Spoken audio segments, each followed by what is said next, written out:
السلام علیکم دوستو، کبھی آپ نے سوچا ہے کہ ماں ہونا سب سے بڑا رشتہ ہے یا سب سے بڑی ذمہ داری؟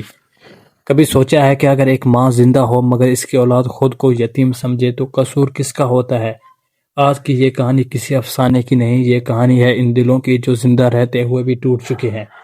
یہ کہانی ہے ایک ماں کی اور اس کی اولاد کی، جس نے ماں ہوتے ہوئے بھی ماں کو ترس کر دیکھا۔ آئینہ نے جب ہوش سنبھالا تو اس کے ارد گرد سب کچھ تھا مگر ماں نہیں تھی۔ لوگ کہتے تھے تمہاری ماں مر چکی ہے، اور وہ مان لیتی تھی، کیونکہ جس ماں نے کبھی گلے نہ لگایا ہو وہ زندہ ہو کر بھی مر ہی جاتی ہے۔ آئینہ کو باپ کا نام معلوم تھا مگر چہرہ نہیں، اور ماں کا چہرہ معلوم تھا مگر رشتے کا نہیں۔ اس کی زندگی سوالوں سے بھری تھی اور ہر سوال کا جواب خاموشی تھا۔ آئینہ اکثر سوچتی تھی، اگر ماں زندہ تھی تو مجھے کیوں چھوڑ کے گئی؟ اگر ماں مجبور تھی تو مجھے کیوں نہ بتایا؟ وہ کہتی رہتی تھی کتنی بدقسمت ہوں نا میں، ماں ہی نہیں ہے میرے پاس اور باپ کو دیکھا تک نہیں۔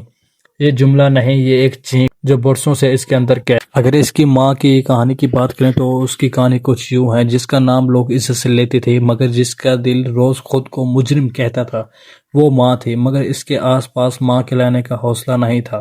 زندگی نے اسے انتخاب دیا تھا، یا تو اپنی خواہشیں یا اپنی اولاد۔ اس نے غلط انتخاب کر لیا۔ وہ کہتی تھی اپنی خواہشوں کا غلام بن کر میں اپنی ہی خوشیاں خود سے دور کر دی۔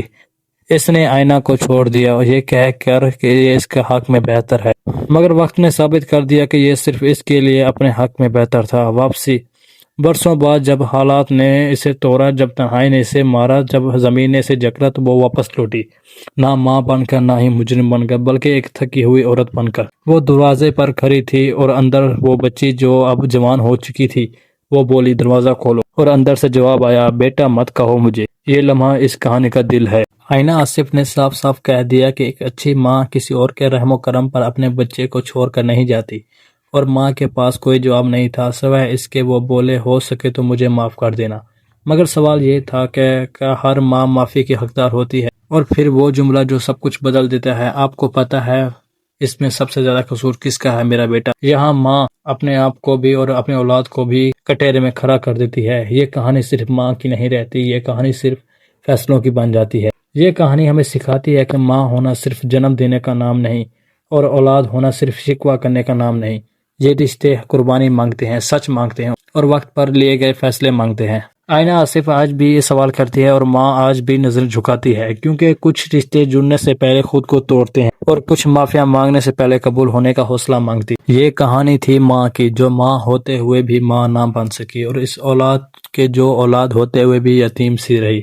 یہ ڈرامہ ہمیں یہ سوال دیتا ہے جس کا جواب آسان نہیں، کیا ہر ماں معاف کی جا سکتی ہے؟ اگر آپ کو ایسی کہانیاں پسند ہیں تو صرف دیکھتے نہیں محسوس کی جاتی ہیں تو ڈرامہ ماں ضرور دیکھیے گا۔ اگر اس کی ریلیز کی ڈیٹ کی بات کریں تو یہ 16 جنوری گرین انٹرٹینمنٹ پر آ رہا ہے۔ اگر آپ کو ہماری ویڈیو پسند آئی ہو تو لائک کریں، کامنٹ میں اپنی رائے ضرور دیں، چینل کو سبسکرائب کریں۔ تب تک کے لیے ملتے ہیں اگلی کہانی میں۔ اللہ حافظ۔